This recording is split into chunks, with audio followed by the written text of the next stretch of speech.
வணக்கம் நண்பர்களே, Sun academy for TNPSC சேனலுக்கு உங்களை வரவேற்கிறேன். மற்றும் ஒரு நல்ல வீடியோவில் உங்களை சந்திப்பதில் நான் பெருமகிழ்ச்சி அடைகிறேன். சமீப காலமாக டிஎன்பிஎஸ்சி தேர்வுகளில் பக்தி இலக்கியங்களிலிருந்து அதிகமான கேள்விகள் கேட்கப்படுகின்றன. குறிப்பாக பள்ளி பாடப்புத்தகத்தின் வெளியிலிருந்து கேள்விகள் கேட்கப்படுகின்றன. குறிப்பாக சைவ சமய குறவர்களை பற்றி கேள்விகள் இடம்பெறுகின்றன. ஆகையால் இந்த கேள்விகளுக்கு நாம் சரியாக விடையளிக்க சைவ சமய குறவர்களான அப்பர், சம்பந்தர், சுந்தரர், மாணிக்கவாசகர் இவர்களை பற்றி மிக முக்கியமான தகவல்களை தொகுத்துள்ளேன். அந்த தகவல்களை இந்த வீடியோவில் பார்க்கலாம் வாங்க. ஃபஸ்ட்டு நம்ம திருஞான சம்பந்தரை பற்றி பார்த்துடலாம். இவருடைய இயற்பெயர் ஆளுடைய பிள்ளை. இவர் பிறந்த ஊர் சீர்காழி. இப்போ இருக்கிற சீர்காழி மயிலாடுதுறை மாவட்டத்தில் உள்ளது. இவருடைய சிறப்பு பெயர்கள் என்னென்னு பார்த்தோம்னா பரசமய கோளரை திராவிட சிசு. இவரை ஏன் நம்ம திராவிட சிசுன்னு அழைக்கிறோம்னு பார்த்தோம்னா ஆதிசங்கரர் தமது நூலான சௌந்தரிய லகரையில் இவரை திராவிட சிசு என புகழ்ந்திருக்கார். அதனால் இவர் திராவிட சிசு என்று அழைக்கிறார்கள். இவர் இயற்றிய நூல்கள் என்னென்னு பார்த்தோம்னா தேவாரம் முதல் 3 திருமுறைகள், அதாவது 12 சைவ திருமுறைகளில் முதல் 7 திருமுறைகள் தேவாரம் என அழைக்கிறோம். இதில் முதல் 3 திருமுறைகளை இயற்றியது யாருன்னு பார்த்தோம்னா திருஞான சம்பந்தர். இவர் 16,000 பதிகங்கள் பாடியுள்ளார். ஆனால் கிடைத்தவை 384 பதிகங்கள் தான். அதாவது பதிகங்கள் என்பது 10 பாடல்கள் அடங்கிய ஒரு தொகுப்பு தான் பதிகங்கள் என்கிறோம். அப்போ 384 பதிகங்கள் 3840 பாடல்கள் நமக்கு கிடைச்சிருக்கு. இவருடைய சிறப்புகள் என்னென்னு பார்த்தோம்னா சைவ சமய குறவர்களை முதலாம் அவர், அதாவது அந்த குறவர்களை பற்றி சொல்லும்போது முதலாவது இவர் தான் சொல்லணும். ரெண்டாவது என்னென்னா உமையால் கொடுத்த ஞானப்பாலை உண்டவர். அதாவது இவர் 3 வயசு இருக்கும்போது உமையால் கொடுத்த ஞானப்பாலை உண்டவர். அடுத்தது சமணரை புனல் மற்றும் மணல் வாதத்தில் வென்றவர். அதாவது மதுரையில் சமணர்களை புனல் வாதத்திலும் மணல் வாதத்திலும் வென்று பாண்டியனை சைவனாக்கியவர். எந்த பாண்டியனை பார்த்தோம்னா கூன் பாண்டியன் மற்றும் அவருடைய மனைவி மங்கையர்க்கரசியை அதாவது சமண மதத்திலிருந்து சைவத்திற்கு இவர் மாற்றியுள்ளார். அடுத்தது பக்தி இயக்கத்தை மக்கள் இயக்கமாக மாற்றியவர். அதாவது புத்த சமயமும் சமண சமயமும் சைவ சமயத்தை ஒடுக்கும்போது சைவ சமயத்தை காப்பாற்ற பக்தி இயக்கம் தோன்றியது. அந்த பக்தி இயக்கத்தை சமய பெரியவர்கள் தான் வழிநடத்தி சென்றுள்ளனர். அதை மக்கள் இயக்கமாக மாற்றியது யாருன்னு பார்த்தோம்னா நம்ம திருஞான சம்பந்தர். அடுத்தது திருநாவுக்கரசர். இவருடைய இயற்பெயர் மருள்நீக்கியார். இவர் பிறந்த ஊர் திருவாமூர். இவருடைய சிறப்பு பெயர்கள் என்னென்னு பார்த்தோம்னா வாகீசர், அப்பர், ஆளுடைய அரசு, தாண்டகவேந்தர், தர்மசேனர். இவர் வாகீசர் அப்படின்னு ஏன் அழைக்கிறோம்னு பார்த்தீங்கன்னா வடமொழியில் இவரை வாகீசர் என்று அழைப்பர். அப்பர்னு ஏன் அழைக்கிறோம்னு பார்த்தோம்னா திருஞான சம்பந்தர் இவரை அப்பர் என்று அழைக்கிறதால் இவரை அப்பர் என நாம் அழைக்கிறோம். ஆளுடைய அரசு என்று ஏன் நாம் அழைக்கிறோம்னு பார்த்தோம்னா இறைவனுக்கு ஆட்பட்டு உயர்ந்ததால் இவர் ஆளுடைய அரசு என்று நாம் அழைக்கிறோம். இவர் தாண்டகவேந்தர்னு ஏன் அழைக்கிறோம்னு பார்த்தோம்னா தாண்டகம் என்னும் செய்யுள் வகையில் திருக்குறுத்தாண்டகம், திருநெடுத்தாண்டகம் என்னும் நூலை இயற்றியதால் இவர் தாண்டகவேந்தர் என்று அழைக்கிறோம். தர்மசேனர் என்று ஏன் அழைக்கிறோம்னு பார்த்தோம்னா இவர் சமண சமயத்தில் இருக்கும்போது தர்மத்தில் சிறந்து விளங்கியதால் இவர் தர்மசேனர் என்று அழைக்கிறார்கள்.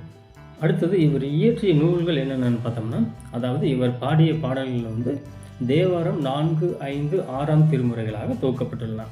அதாவது இவர் பாடிய பதிகங்கள் எத்தனைன்னு பார்த்தோம்னா 4990. கிடைத்தவை 312 பதிகங்கள், 3066 பாடல்கள் நமக்கு கிடைச்சிருக்கு. இவருடைய சிறப்புகள் என்னென்னு பார்த்தோம்னா தமக்கை திலகவதியார் இவரை சமண சமயத்திலிருந்து சைவத்திற்கு மாற்றினார். அதாவது தமக்கை என்றால் அக்கா. இவர் எப்படி சமண சமயத்திலிருந்து சைவத்திற்கு மாறினார் என்று பார்த்தோம்னால் இறைவன் இவருக்கு சூளை நோய் என்னும் நோயை கொடுத்துள்ளார்.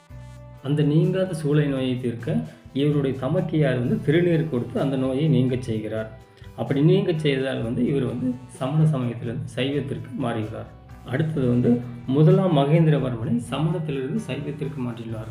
அதாவது இவரை சமணத்திலிருந்து சைவத்திற்கு மாற்றியது இவருடைய தமக்கையார். இவர் யாரை சமணத்திலிருந்து சைவத்திற்கு மாற்றினார் பார்த்தோம்னால் முதலாம் மகேந்திரவர்மனை.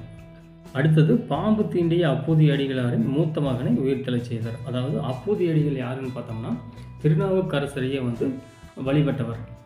இந்த அப்பூதி அடிகளாரின் மூத்த மகன் பாம்பு தீண்டி உயிரிழந்த போது இவர் அவர் மேலே கருணைப்பட்டு அந்த அப்பூதி அடிகளாரின் மூத்த மகனை உயிர்த்தெழச் செய்துள்ளார். நண்பர்களே, தேர்வுகள் சிறப்பு பெயர்கள் ஏதாவது கொடுத்து நமக்கு இது யாருடைய சிறப்பு பெயர்கள் என்று கேட்கிறார்களானால் அது பெரும்பாலும் திருநாவுக்கரசருடைய தான் இருக்கும். ஏனென்றால் அதிகமான சிறப்பு பெயர்கள் இவருக்கு தான் இருக்கிறது. அடுத்தது சுந்தரரை பற்றி பார்ப்போம். இவருடைய இயற்பெயர் வந்து நம்பி ஆரூரார். இவர் பிறந்த ஊர் வந்து திருநாவலூர். இவருடைய சிறப்பு பெயர்கள் என்னென்னு பார்த்தோம்னா வன் தொண்டர், தம்பிரான் தோழர். இவர் ஏன் வந்து வன் தொண்டர் அப்படின்னு அழைக்கிறாங்கன்னு பார்த்தோம்னா, இவர் வந்து இறைவனையே வந்து மனைவியிடம் வந்து தூது அனுப்பியிருக்கிறாரு. அதனால் வந்து இவர் வந்து வன் தொண்டர் என்று அழைக்கிறோம். அடுத்தது தம்பிரான் தோழர் என்று ஏன் அழைக்கிறோம்னு பார்த்தோம்னா, தம்பிரான் என்றால் சிவன் என்று அர்த்தம். சிவனுக்கு வந்து இவர் தோழன் போல் இருந்ததால் இவர் வந்து தம்பிரான் தோழர் என்று அழைக்கிறார்கள். இவர் இயற்றிய நூல்கள் என்னென்னு பார்த்தோம்னா, தேவாரம் 7ஆம் திருமுறை. அதாவது வந்து இவர் பாடிய பாடல்கள் வந்து சைவ திருமுறை பாடல்கள் வந்து 7ஆம் தேவாரமாக தொகுக்கப்பட்டுள்ளது. அந்த தேவாரத்தில் வந்து 100 பதிகங்களில் 1026 பாடல்கள் உள்ளன. இவர் இயற்றிய மற்றொரு நூல் என்னன்னு பார்த்தோம்னா திருத்தொண்டர் தொகை. இந்த திருத்தொண்டர் தொகை வந்து சிவனடியாரின் வரலாற்றை வந்து ஒரு அடியில் வந்து ஒரு சிவனடியாரின் வரலாற்றை விளக்குகிறது. இந்த திருத்தொண்டர் தொகை தான் வந்து சேக்கிழார் பெரிய புராணம் இயற்ற மூல நூலாக இருந்திருக்கிறது. இவருடைய சிறப்புகள் என்னென்னு பார்த்தோம்னா, அவிநாசியில் முதலை விழுங்கிய சிறுவனை மீட்டவர்.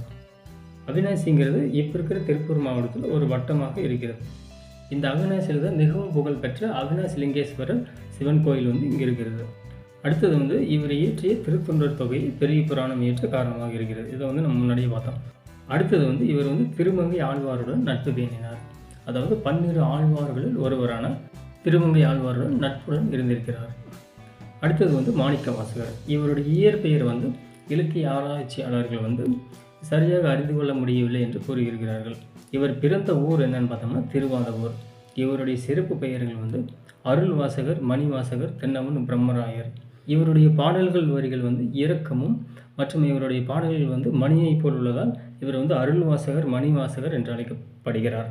அடுத்தது வந்து இவர் தென்னவன் பிரம்மராயர் என்று ஏன் அழைக்கப்படுகிறார் என்று பார்த்தோமானால், இவர் வந்து அரிமர்த்தன பாண்டியனிடம் அமைச்சராக இருந்தபோது இவருக்கு வந்து தென்னவன் பிரம்மராயர் என்னும் பட்டப்பெயர் இருந்துள்ளது. அதனால் வந்து இவர் இப்படி அழைக்கப்படுகிறார்.